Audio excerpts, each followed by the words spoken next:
সময় কারোর জন্য অপেক্ষা করে না, সে বদলাতে থাকে। আর সেই বদলানো সময়ের সঙ্গে নিজেকে বদলে নিতে হয়। কিন্তু সময়ের সাথে সাথে যেটা বদলায় না সেটা হচ্ছে শাহরুখ খানের জন্য মানুষের ভালোবাসা। 30 বছর আগেও যেটা ছিল আজও সেম। মজার বিষয় সেটা ধরে রাখা সবচেয়ে কঠিন।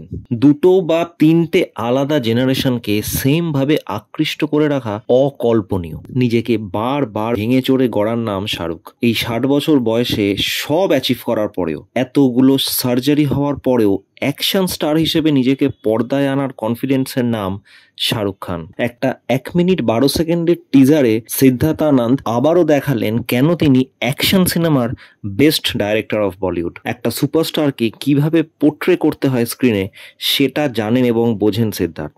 ডর নেই দহশত হুঁ ডায়লগটা ইজ লিটারালি গুজবাম্পস। 2026-এ যে বক্স অফিসে দাবানল হয়ে আসবে সেটা নিয়ে কোনো ডাউট নেই। For now best gift for SRK fans on his birthday. আর আমাদের তরফ থেকে happy birthday, long live Shahrukh Khan, the king, the বাদশাহ।